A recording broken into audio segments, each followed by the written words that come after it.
This video is about celebrating the GP10 of the Burlington Northern, as well as their wonderful fleet of SD40-2's.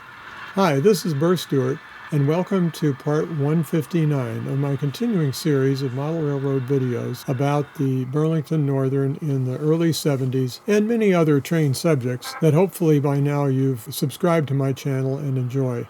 So let's get started.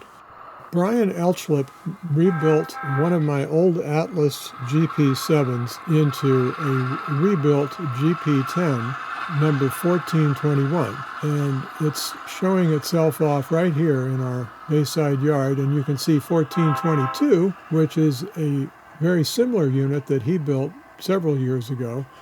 So now we can run two of them, which we'll do later in this video when we really feel like a GP10 fix.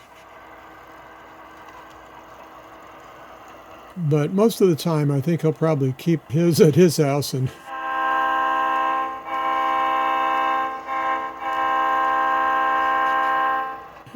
nothing like a grade crossing. And you'll just see this one showing up in consists around the layout.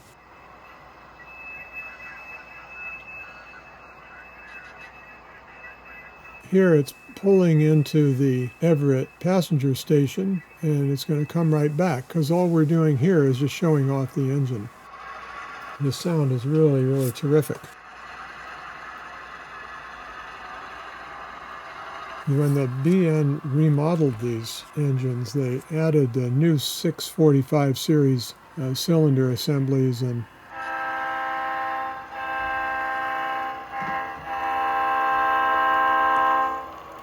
put them right into the existing 567 series engine block, which upgraded the power from 1500 to 1800 horsepower. Wait, that can't be right. The GP7's have 1350 horsepower, so that was an even bigger upgrade for them. This all occurred during the early 70s, between 1974 and 75. Beautiful engine. Notice that the number of steps on number 1422 is 5, and the number of steps on 1421 is 4. You can see it here in this picture. And that's because some of the engines came from the Northern Pacific and some came from the Great Northern. There, that's a really good shot of the differences between the two engines in the number of steps. While he was at it, he brought over a brand new Athearn Genesis GP38-2, and we'll be seeing some shots of that later in the video. There's also some interesting variations in the details on the front end, where the multiple unit connector is located and things like that. Before I go on with all the excitement, I just wanted you to know that the BN Expediter is a quarterly publication of an organization called the Friends of the Burlington Northern Railroad, or FOBNR, and I highly recommend joining this organization if you're interested in early BN railroading. This is an article they just published a few days after Brian brought the engine over here about the chopped-nosed diesels. It's partly about the GP10's, but also about some of the GP9's that they chopped the noses of in order to get better crew visibility. Anyway, I just wanted you to see that there are resources that you can use to get more information about these things, even though they're 50 years old by now. This is a brand new publication that just came out a couple weeks ago. So check out FOBNR and see what they have on the website and consider joining it. So now we turn our attention to the SD40-2's for a minute. There's a beautiful example. I believe that's a Scale Trains model. And of course, we've seen the Northern Pacific U-boat with the rotating wheel bearings in many of the other videos in this channel, followed by another SD40-2. This consist is hauling a train down from Skykomish staging, but it suddenly went into emergency, as you saw there, because it broke apart. I broke away up there. And there's the other end of the train back there by the shed. We'll let him clean that up and get back to that train later. Meanwhile, we hitched up the GP10's, the two of them, and ran a train around. Bang! Now here's an example of how difficult coupling can be if you use plastic couplers.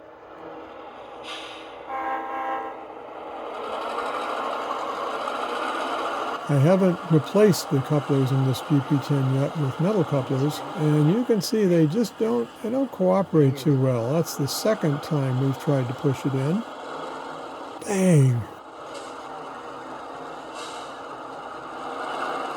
And it still didn't couple, so we had to really jam on the thing. And, once I change that to a Katy coupler, bang, number 58 probably, it'll be fine. This third time it worked because he hit it hard enough. And so now we can charge off.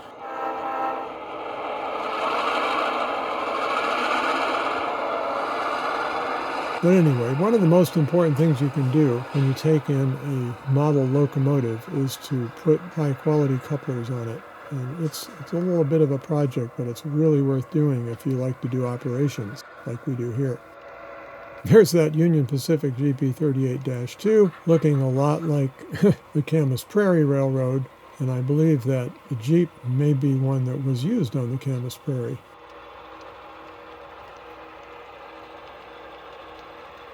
Now we're pulling our cut out of the Bayside yard, past the freight house, and we're going to pick up a few other cars over at the Port of Everett track in the foreground here.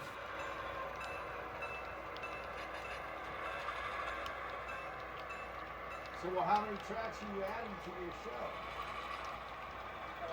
Well, adding 6 industrial stores.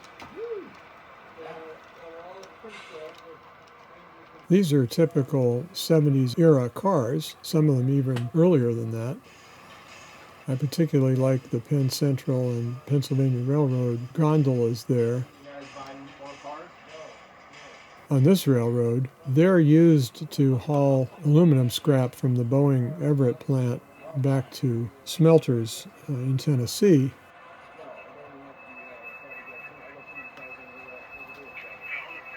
But the prototype, Well, that's I'm not sure would have done that. fine now. But they're empty right now because they need to be sent back up to the Boeing plant on a job we call the jet job. And if you look on the website, you'll see several videos about the jet job, and that they probably even feature those gondolas that we just were looking at. I really like a slinky switching maneuver, so that's why we're watching this here. Now on the left you can see that GP9 that he brought over too. That's another Brian Elchwood project that shows the difference between a GP9 and a GP10. Oh no, can you believe it? So here we are shoving back to pick up cars, and there come the SD40-2's. Aidan was able to put the train back together after that unfortunate incident that we saw a minute ago, and now we get to watch both trains at the same time. Don't we love that?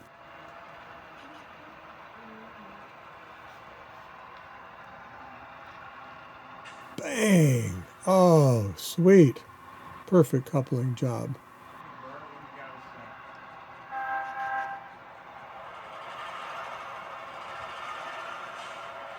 Now their train is complete and you can run around the layout a bit with it. And we get to see some parallel play here. Love it. Now I don't really know what a narrow gauge caboose is doing in a Reading gondola car. I cannot tell you why that's there. And I can tell you that a couple of days after this session, I pulled it out and replaced it with a scrap load, which is what was supposed to be in it in the first place. It's a job keeping track of a big model railroad and keeping strange things from happening. As you know, we call it reality model railroading because we like to show you those strange things. It's entertaining.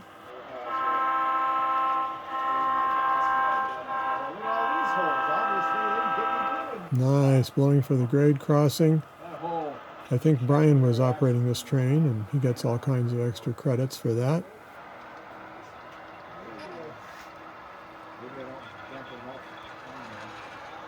Yeah, the GP10, ladies and gentlemen, number 1421. Look at those fancy air filter box intake thingies on the top. Excellent. The long fuel tanks. Andy Dupree, a friend of mine who built the ice house we just passed and the freight house, he also has a machine shop now in Bainbridge Island, and he milled out the aluminum frame on this GP7 so that it would fit this new tank that Brian put on it. That was one of the upgrades they did when they made the GP10, was a longer range fuel tank. Really nice. We're starting to hear the squealer in the background.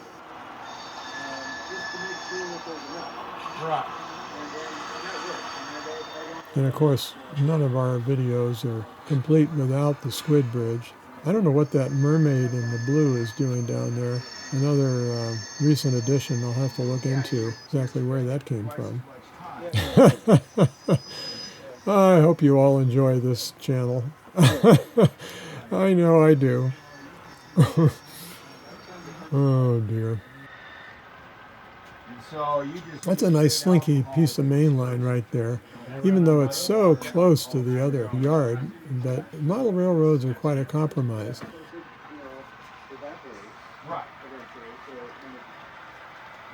Now, meanwhile, if you see here on the yard, Aiden has pulled out 5 cars that need to be set out at Everett Delta Yard, which is where he is. So he's pulled those 5 cars out, and he's going to shove them onto one of the other tracks before he proceeds into Interbay with that train. We'll see that train in a minute coming into Interbay.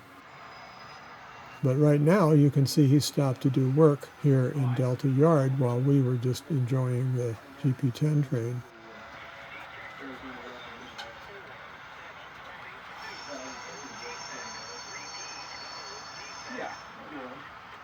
Now, a couple minutes later, he's put the train back together, and he's back in the Ballard station, and we get to enjoy and celebrate the SD40-2's of the Burlington Northern.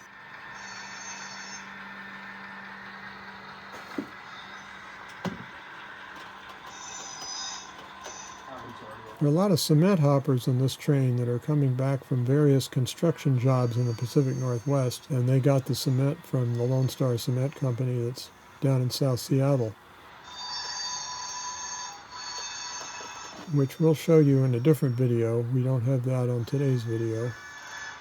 That's the Ballard Station there, as you know, and bridge number 4, which is the original Great Northern's bridge over the Lake Washington Ship Canal.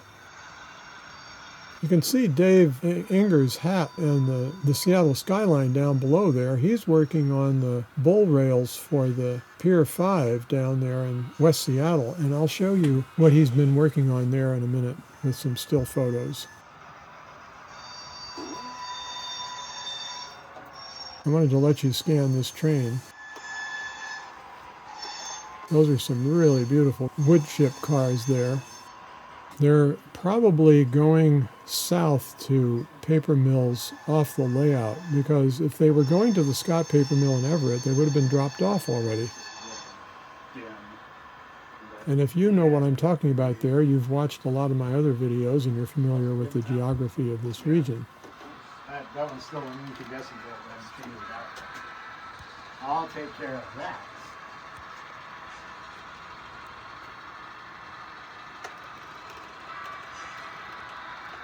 Well, now we're entering the Interbay Yard in Seattle.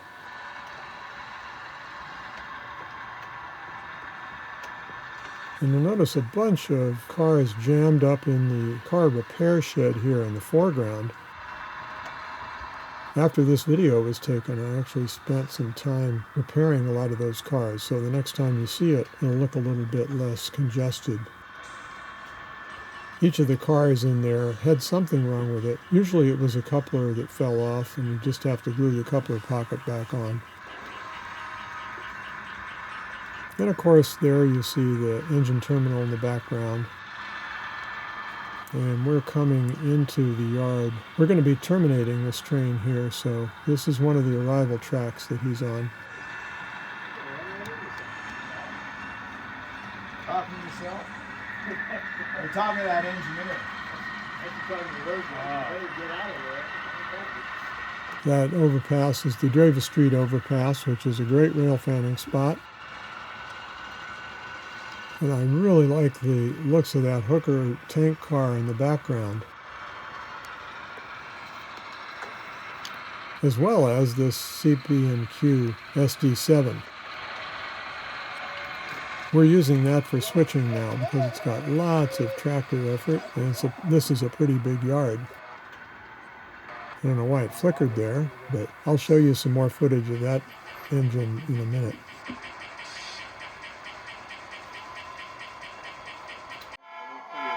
Now, welcome to the Camas Prairie, ladies and gentlemen. Oh, I'm just joking, but the Camas Prairie was a line that was jointly operated by the Northern Pacific and the Union Pacific. So during the BN merger, that continued with BN colors. And number 1702, which is a GP9, I believe was an engine that served the Camas Prairie Railroad.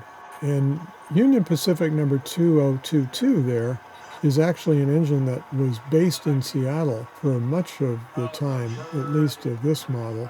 That would have come out in the early 70s, that would have been built. It belonged in Seattle, that's the cool thing. I try to do that with a lot of my engines, but that isn't actually one of my engines.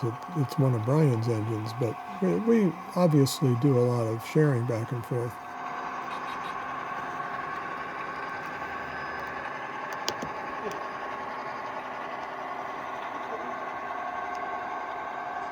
Now, he's crossed the Skagit River Bridge, and now he's passing the Mount Vernon station. And you may have seen some of this footage already on a short that I published last week, but now we get to enjoy the full wide screen version. It's basically Brian taking a joyride with these two engines that he likes to bring over to run here because his layout is a lot smaller for breaking in engines. His layout is really a thing of beauty, though, if you haven't seen it. One of these days I'll get some video of it and publish it here, so you'll be able to see his amazing craftsmanship.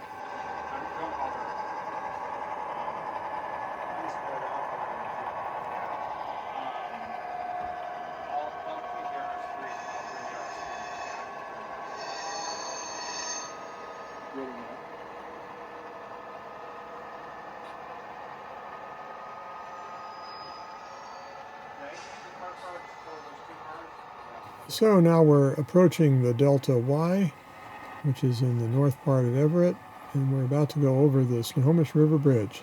This is a Wood Campbell kit, this bridge, and I knocked it accidentally with my arm one time, and that's why it's a little skewed. I'm going to have to go and do a repair job on that.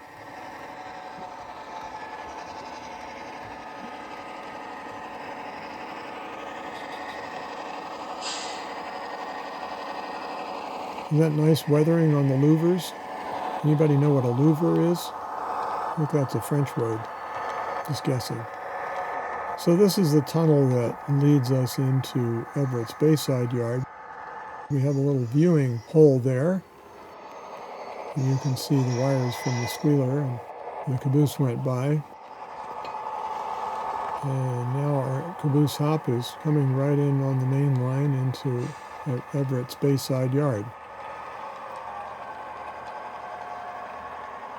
Those little blue flag LED fixtures are sold by Seth Newman at his company called Model Railroad Control Systems.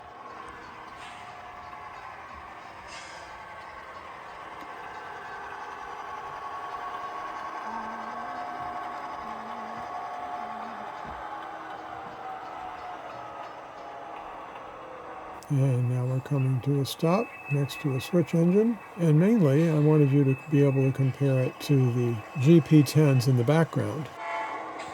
Well, we got a minute of watching the SD7 over in Interbay. That'll show up again in this video.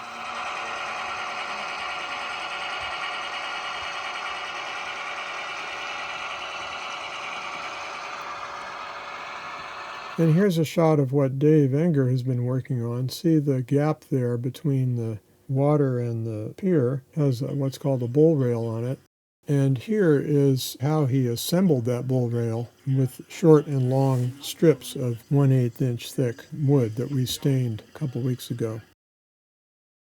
Now back to that SD7. Bang! Doesn't look like it coupled. So this is going to be a little lesson in realistic coupling procedures. Just like a real railroad crew, you sometimes have to horse that coupling head over so that it can work. Bang! Job well done. Of course, it didn't help that we were on a curve there, but there are plenty of times when you're trying to couple up cars on a curve, so I call it realistic.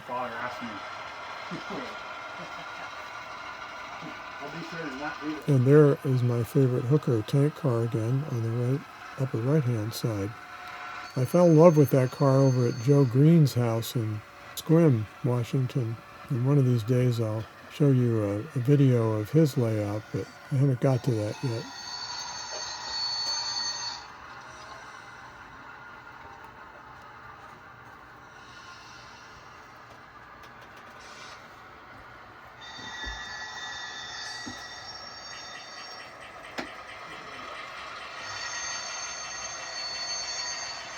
Isn't that nice? Another little squiggle job going through the yard. Now these three cars are going over to some industry tracks against the backdrop over on the far right. This is a good example of what a yardmaster sometimes does if he has some time, is he switches out the industries in his yard when he isn't handling incoming manifest train and all that classification. So what he's doing here, he's coming out on the main, and then he's going to push these three cars back over to the right so he can set them in at Kubota Steel and some of the other companies that are over there.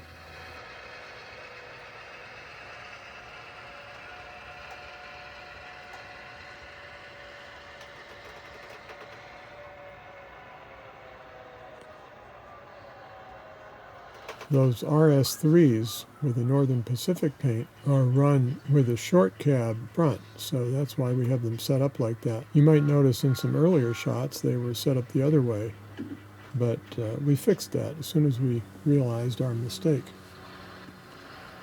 That's reality model railroading. You just have to keep on top of what you're doing.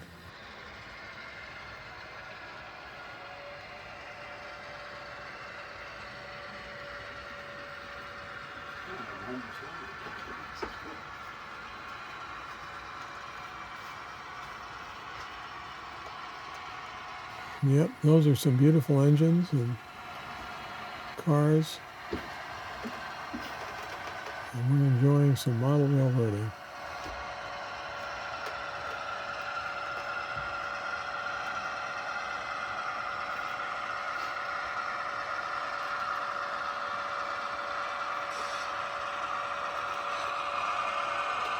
There's my tank car again. I thought about following this down and letting you watch the switching out at the industries, but it would have taken too long, and we're trying to celebrate the GP10 and the SD40-2 in this video, and we've gotten a little sidetracked with the SD7. There we go, that's more like it. So a little later on, we were running this train back up to Skykomish. It's actually a different train, even though it looks the same. It's been turned around at Interbay.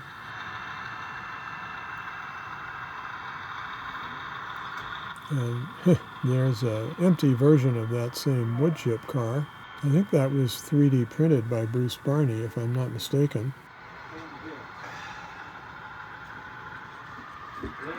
And that's the cut that we come through there before Mount Index. There's Mount Index there. Down below is Ballard, which is a town in Seattle. And then, of course, below that is West Seattle. But don't pay any attention to all that. You're supposed to be thinking that we're out in the mountains here.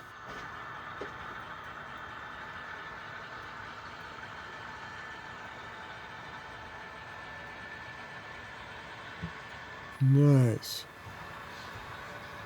You see that BN Jeep that's up in the sky there above the SD40-2.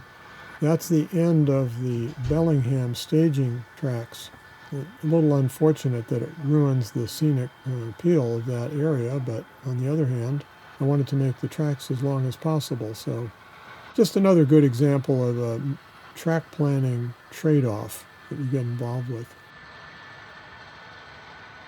Now we're coming around the index loop.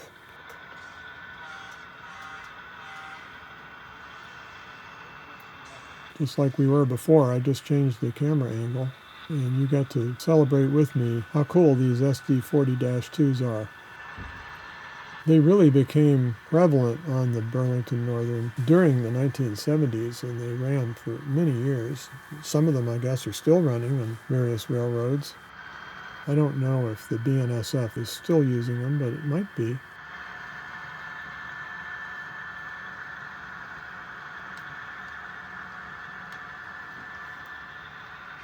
So it's heading into the Skykomish yard, which is really east staging. So this represents trains going all the way to Chicago. And I guess if we had a Penn Central run through, it would be going all the way to New York. I think there might have been an Erie-Lackawanna run through with the Burlington Northern. There were some issues with diesel engine compatibility, control compatibility. I don't remember the details of that right now, but they didn't do that many run-through operations,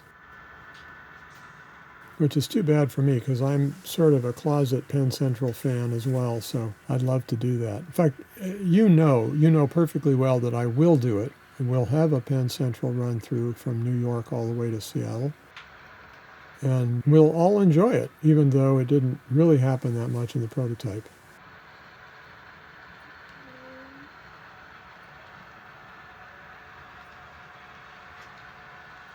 Notice how I camouflaged a 6x6 timber post that's holding up the rest of the house there with a little rock face.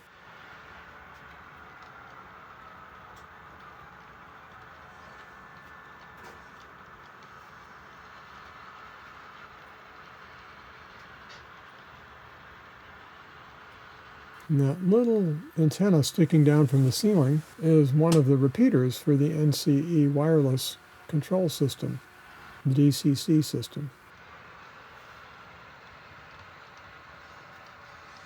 And that F unit there on the right is housing a camera, a closed-circuit camera that we use for monitoring the status of the staging yard from the dispatcher's desk. I think I've showed you that in other videos, but we'll do it again sometime. So see, the trains facing us are ready to come into the layout, and the one with the caboose is the one, obviously, we just shoved in there. All right, let's get back to the GP10. Brian got the fun job of running the Woodinville local, which is really fun for him because his layout actually is a model of the Woodinville branch.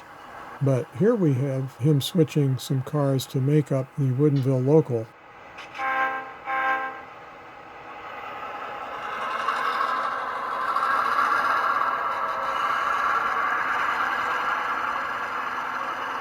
Coming out of the Delta yard and then going over to Snohomish and up the Maltby Hill.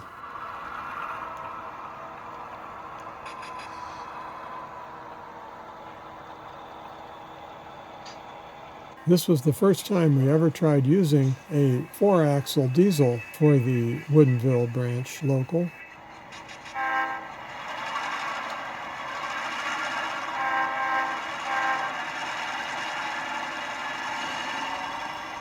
And it turned out really well. This is a pretty heavy engine with that aluminum frame that it has. And of course he put a decoder and a keep alive and a lot of other stuff in there. Speakers. So it's a good pulling engine.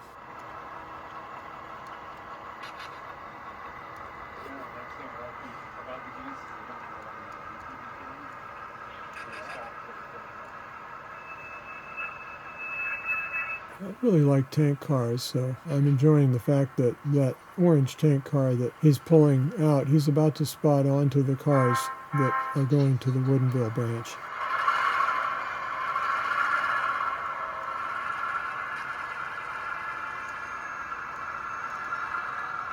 This is just your typical flat switching in a yard on the Burlington Northern Railroad.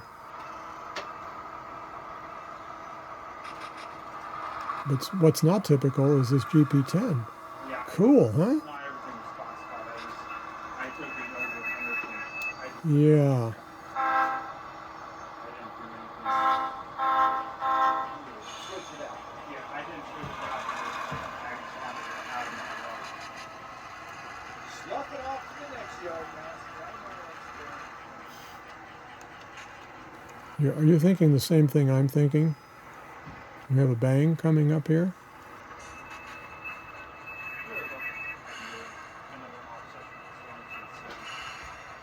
Bang! Well done.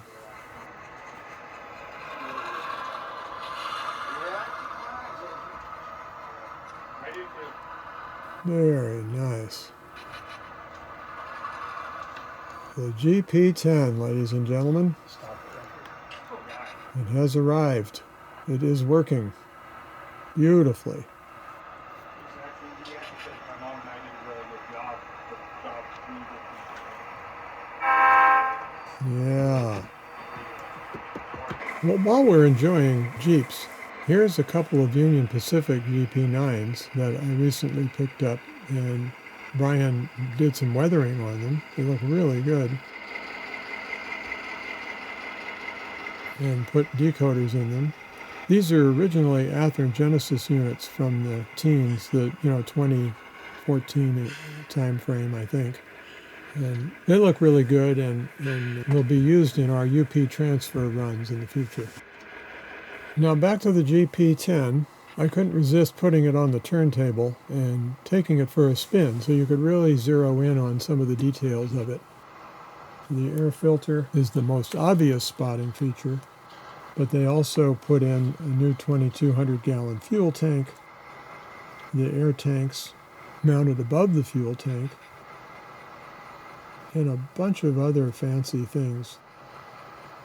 The horn is a Leslie SK3P chime horn. And I know all this because I read the article in the Friends of the Burlington Northern Railroad magazine, which I showed you a little earlier in this video. You can really learn a lot from these historical associations in their publications. If you look at the descriptions in the videos that I've published before, you'll see many references to these organizations. Now, of course, while I'm busy reading magazines, I'm not ballasting track, and you'll also notice that I never got around to ballasting the track around this roundhouse, or turntable. Sorry about that. One of these days we'll do it. That's pretty cool, isn't it? Now it seems like we should be parking this in with some of these other engines, doesn't it? Why are we going away? And you can see on the left the caboose track with a sand car spotted at it. That's a little odd. I think the sand car is supposed to replenish that odd-looking sanding tower there. That sand tower is actually a European prototype. It's just a stand-in I happen to have sitting around, and so Tim Taylor put a viewing platform on the top of it for me, and I'm just waiting to build a proper sand tower someday.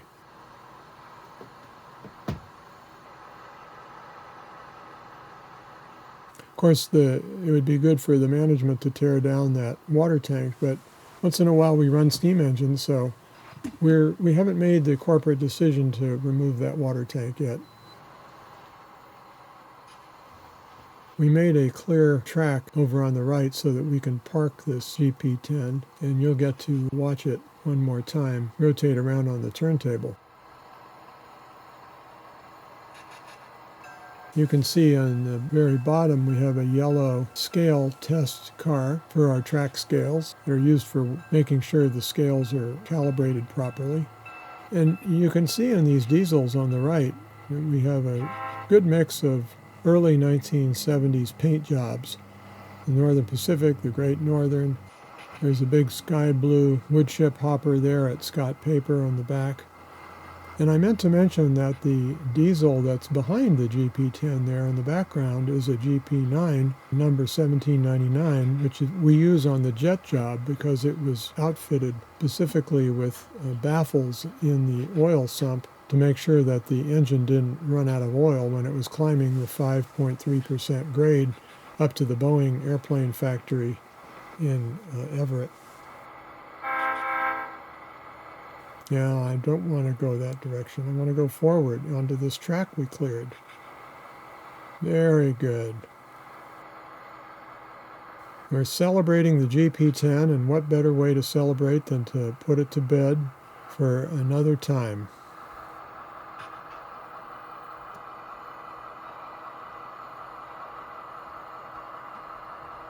Now that's very nice, except it went out of the picture. Let's see if we can fix that.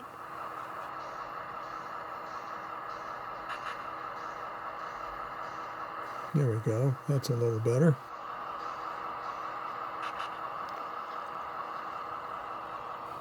It's funny how that Scott paper mill is smaller than the cars that are feeding it. There you go. I don't really need this roundhouse, but I really like it.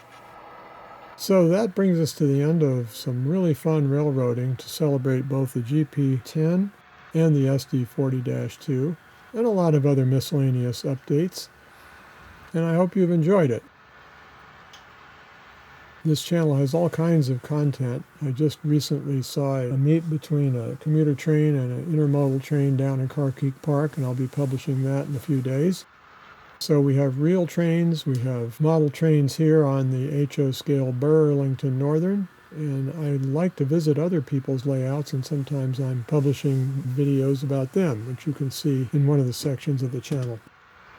So for now, this is Burr Stewart, wishing you much fun with trains.